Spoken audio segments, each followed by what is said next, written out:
So Sanjay, congratulations on scoring 780. Wonderful score. Your audio just went away, Sanjay, I think. I don't know why. Now it's back. And now it's back. So yeah, great work, quant score, amazing verbal score or V47. I was thinking, thank you, Rajat.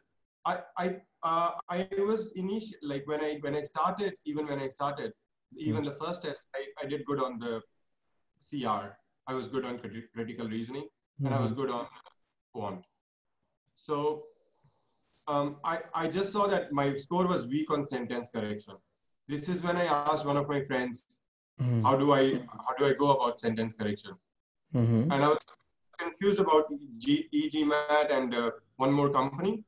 But my friend right away said, go for e-GMAT. She's an e-GMAT student as well.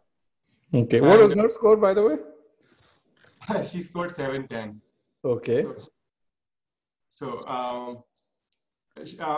And then when I told her that I scored a 730 on the first test, she was like, why are you preparing anymore? Just go and write the test. I was like, I scored really less on SC, and I don't know. I have no idea how I scored 730.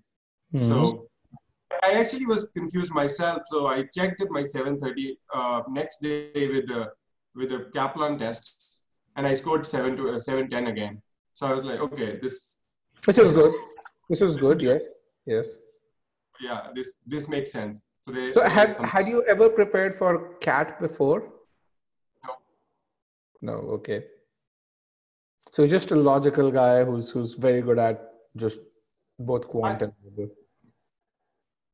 I think I'm good at multiple choice. When you give me multiple, I scored really high on the AEEE and the IIT exams in the multiple choice ones. Okay. Okay. That is good. So all right. So then you had a 730. Then you bought one of our courses, and so you said sentence correction was something that you really wanted to improve on.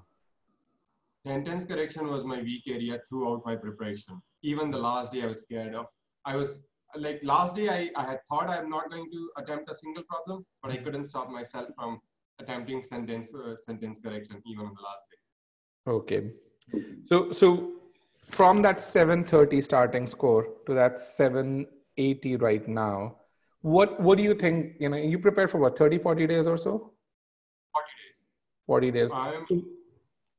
So how did you spend your time during those 40 days? Within those 40 days, so I was essentially studying every day, almost 5-6 hours. Wow. And then I was going for my business. So there were about 10 days. So I'll say there were about 10 of those 40 days when I couldn't study, when I didn't have the time to study, when I was busy with other things. But whenever I was studying, I had a software on my computer which was noticing my time of study. So how many hours I'm studying. So I was on, and I tried to make myself accountable to just stay on the e-GMAT videos or attempting the questions. And whenever I wasn't doing it, the software will stop counting the time. Whenever I would open another. I think it's I have it's Time Doctor. So I got Time Doctor. So you just write it down. Whenever I would open another, he would ask me, "Are you still studying?" And I had to say yes or no, and he would stop counting the time if I said no. Okay, that is excellent. It's very easy to get distracted because when you're studying and then there's an email from GMAT Club, someone says he got 750, and then you start reading that and then you move into that path and you stop studying. So I noticed that in the first couple of days. Okay. That's a very good point. One of the things that I don't know if you've been up to date about all things e-GMAT, but we're building this new technology platform called Blitzkrieg that we've been working on for a very long time. And we have actually just started the launch build of it. One of the two pillars of this platform are, one is, study everywhere, so mobility, and the second pillar is building better study habits. And what you just really talked about was around that, and I think that's a really important addition to any study schedule. And this is something that I'd really see how we can add this to the platform as well. To really say if we can have the students download some sort of a utility that does that for them. So, all right. So you did this time doctor, which was really, really useful. I think it's you're very right in this world where everything's super accessible. Keeping our focus is the paramount thing. Yes. And it helped that I don't have a smartphone, so I wasn't distracted by that. Okay. Interesting. Okay. So so what did you do during these 40 days? So you went through the lessons, you practiced a lot in Scholaranium as well. Yes, the first few days I just went through the sentence correction lessons. I was trying to make sure that I complete every lesson as it, and I tried to follow the process. I couldn't, and then I thought I'll complete the syllabus once, and then I'll follow the process the next time. When I completed the syllabus once, and I scored 740, 750 on the next 2 marks. So I figured I didn't have the time to go back and go into the process. Excuse me. Yes. Carry on. I just went with my approach, which I was using. So I think the fact that you were getting a 730 or a 740 means that you were implicitly doing that, if not explicitly. And that's one of those things where you don't have a. I did notice that after doing a lot of CR questions on Scholaranium, I started to pre-think without even thinking about it. So when there was a question on this is happening, so I had in my head, these can be the 4 or 5 reasons why this is happening.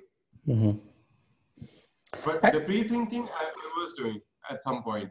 Yeah, and that's kind of where, the beauty of the process is that when you start doing things the right way, you do it without thinking about or without consciously. It's like if you're playing a sport, the right method comes automatically. You don't have to really think about it. It really helped the because part of our CR when it says this is a conclusion because. And I use that in the real test. Whenever I was confused about what is this, I could use the logic of because this is because of this, and I could figure out which was the conclusion. The ABC test, you mean to say? I don't remember the name. Okay, you don't remember the name. Yes, that's basically it. Yes, you're right. That's one of those things which is I think it's in life as well as on the test. Whenever you are confused, go back to basics. It always helps. Yes. So that's excellent. I also saw you practice close to 800 questions in Scholaranium or so. I finished the whole verbal Scholaranium. Okay. I finished the verbal Scholaranium. I finished 1 week before the test. Okay. And so how did you find the product? The verbal Scholaranium was like, whenever I felt I needed to practice some part, I would just go back to it. And after some time, it was really nice to have just a percentage of this is what you're doing right. This is where you're missing out. This is where you need to improve. And I think it really helped because I was a little weak in probability in the math side. So I did the whole statistics and probability on the math side as well. And of questions which I would, and the question difficulty level was higher than the normal test. Maths test, I was finished 15 minutes before the test. On the actual exam? Yes, I was trying to save the time for, I didn't use more than 3 minutes on any question, but in the end I had 15 minutes left. Wow. So I was thinking if I had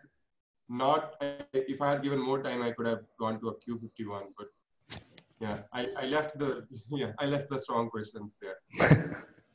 Okay, well, I mean, you did 780 is a score that will get you anywhere. I think I'm So, done so, with GMAT. so let's talk about next steps. I mean, you are someone who worked at Cisco, right? Yes. You are, first of all, Peck, Chandigarh, good school, decent Yes. CGPA. Worked at Cisco for what, 4 years? Yeah, 4+ years. Then you were a backpacker for a couple of years or so, or a year, One, 1 year. yes. So what led to you becoming a backpacker? So uh, I was moved to Holland. Cisco moved me to Holland on a project. I was working on a client site in Holland. Mm-hmm. While in Holland, I tried to explore Europe. So I would fly out to Prague or Hungary or Budapest on the weekends, and I would just explore for a couple of days. But as I was exploring these, one thing I saw was backpackers hostels in Europe.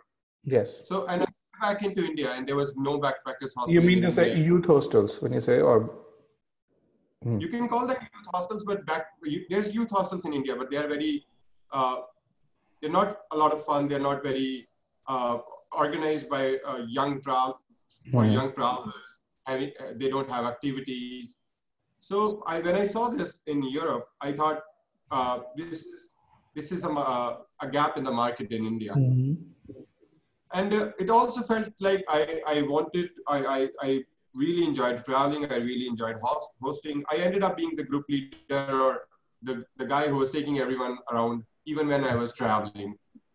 Okay. So I figured I'll try this for a while, and I'll take a break from work. So I took a sabbatical from Cisco, and Mhm. I went out to travel for a year. Okay. I wanted to challenge myself. I wanted to see the world. So I actually challenged myself with hitchhiking. I It was almost 6 months that I took a ride in different cars, buses, trucks, whoever gave me a ride, Okay. and I got space like this. So you basically, did you use the service at Germany used to have a service called Mitfahrzentrale. So travel with me. I don't know what is travel. So it's called Mitfahrzentrale. So mit is Okay. with, far is travel, and centrale is central. So it's basically saying if you're going from place A to place B and you're driving, you can register and say, hey, I want to go to this place C, which is on your route. Take me along with you. That is a paid service normally. I know what you're And talking not so much, not when I lived there in Germany. So, about. so, so that was about 10 years ago, 13 years ago now. So And something like just stand on the road with the sign which says "Take me," no, no, or no. So this was just a website. You would register there and you'd say, I'm planning to go on this day from A to B. And then all the yes. people who were going there would actually do that. So yeah, I didn't know about this website. Okay. So, okay. So then you started a business called Jugadus, right? You seem to have hosted a number of folks over here. More than 10,000. Okay. I, I have more than 1,000 reviews online.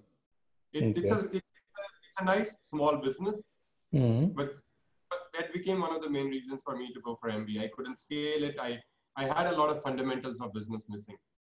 Okay. I could learn things on the job, but there's things that I could see were missing, and I could see that maybe I need a business school to teach me some of the skills that I need for business.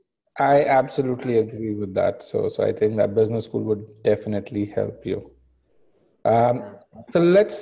So, so if you were to really say three things that you probably did not do right or did not get right, I won't say three things that you did wrong, but three things that you did not get right in your current business.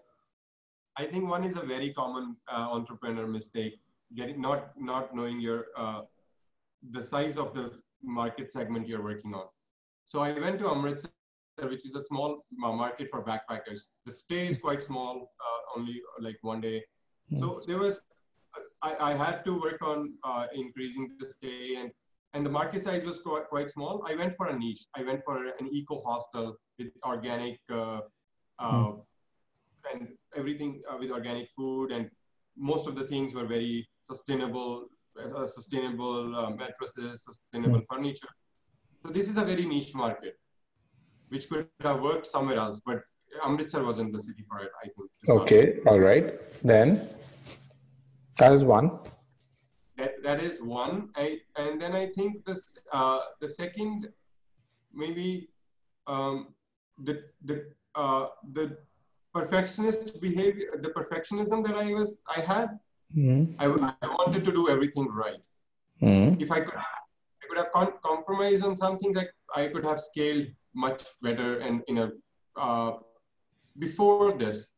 So I think I went into of making everything perfect, which is nice. It's a hostel that I really like to run. It follows all my principles, but then I ended up doing a lot myself instead of delegating, because it becomes difficult it becomes difficult to delegate. We'll talk about it. Okay, what is the third one?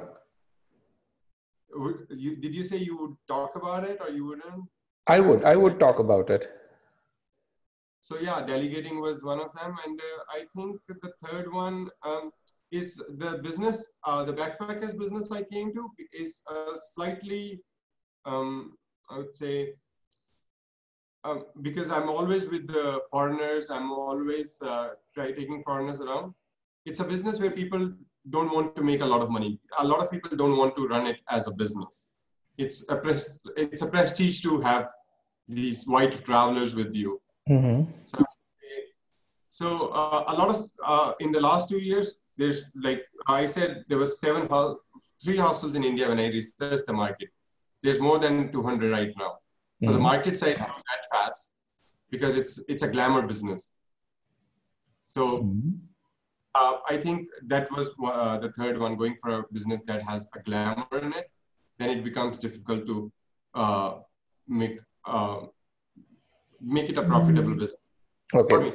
First and third, I would say good ones, really good ones. And I think, but overall, the fact that you realize, I think a business school would definitely be very useful for you. For the very simple reason that what it would, for the first one, you say choosing Amritsar as a market and making it a short market. Let's say even if you chose Amritsar, there is a way to really make sure that people stay there for longer. And how do you go about doing that? I did that. I started a tours business. I did the food tours myself. I made the village tours. So I've actually increased the stay from 1.5 days to 2.5 days already. This is how the business became. Right now, the business is sustainable and profitable, and I'm planning to sell it to a bigger player, or to someone who wants to scale it. So okay. It is. Okay, that's good. Yes. The second thing which is there is that essentially the third one where you said, you can't make money out of it. I think that's where a business school would definitely help you. The way I look at things and the way a business school will help you think about things through various case studies is to really say, how much money is someone spending on eventually their vacation? What does their vacation mean to them? And how do you generate that emotion when you are offering your services to them? And I think when you do this entire interplay, what you're going to really find is maybe you need to target a slightly different set of people accordingly. So and again, so I think this is where business school would be really, really useful. Now, with regards to business schools, that Kellogg is, I think, a really great place for you, especially given that it excels in these 2 areas. Essentially, other business schools that you're going to look for are going to be around schools where you can evaluate various business models, and so ISB could be a good place if I don't know whether entrepreneurship sell to that degree, but they have sent a lot of students to startups, and startups is one of their biggest hiring this thing. So I think ISB could be a good place for you. I wouldn't go to IIMs, and I'm happy that you're not going to IIMs. The other places that I would look at is to really say how many students from a certain business school go into a certain startup or start their own businesses with interesting and diverse business models. I think that's where you are, that's how you should look at school. I mean, you shouldn't go to GSP Chicago, for example, and I'm glad that you have chosen that. But I would look at UC Berkeley as well to really see if they have an entrepreneurship division or a UCLA. I was actually looking into UCLA Anderson as well. So so the whole GMAT or MBA journey for me, I had never thought of MBA. It started in July this year. And so the whole introspection took 2 months if I really wanted to do MBA. And then July, August, September, I did the introspection. October 5th was the first time I touched a GMAT book. And I believe you, because when I was in college, I said I am never going to do an MBA. People around me would really say, hey, Rajat, you should do an MBA because you run clubs here and you play cricket. Like, no, I'm doing engineering. My job's to use my skills. And so we're going to do an MBA. I never thought of an MBA as well. Like otherwise, I would have written CAT at some point. When in college, I was working, I was teaching networking. I loved to teach, so I was learning and teaching networking, and that was all I was doing after the college hours. And I went to Cisco. I went to the dream place I had in my mind, and I was learning that. So yeah, and even few months, like even last year, I wasn't thinking of MBA. But when I started looking at the things I was missing in the introspection of what's happening with the business, so then MBA was one of the first choices. And all my friends were saying, you've never worked for MBA profile, but with all the traveling, the business, your MBA profile has been. Well, I won't really see. The thing really is, yours is not a typical MBA a reason. Yes. Okay. So I mean, you've done what you want to do. Your resume shows that. So I won't worry a whole lot about the traditional profile piece. I mean, because you truly have to be super truthful and you have stories to tell. Yes. So that's kind of where I mean, I wouldn't really worry about it. For me, things were very similar. As I said, I didn't want to do an MBA. My dream I wanted to build cell phones. That was my thing. So in 3G and 4G, when I was doing my engineering, 3G and 4G was still in fancy. The world was at 2.5G. I said, I want to do 3G. I want to do 4G. And so I wanted to work for either Nokia or Qualcomm. I got a job at Nokia in Germany right out of college. And then so I did. I worked for about 3.5 years, did a ton of research. Nokia had a lot of research money. But then I really said, hey, I really like building products. I don't like doing research as much. And then I said, so how the hell do I build products? Because I get all this research money, but they won't let me build a product with it. So then I said, I got to get money to justify a product. And then I said, hey, I need an MBA. When I really started thinking about my MBA, I said, what do I like to do? And then I kind of realized I love to teach. And that, so not e-GMAT, but something similar to e-GMAT was on my B school essays. Okay. In my case, I had absolutely no professional experience in that, but it was just a dream. I had a lot of data about the market though. Okay. I taught networking in college, and I've been teaching the culture of India for the last 4 years now. Yeah, but in your case, you even have relevant experience. You've left your job to do this. It's a reasonable business that you have. So I think for you, it's a much more compelling story. So that is what I think makes things very interesting for you. So how are you doing your applications? I'm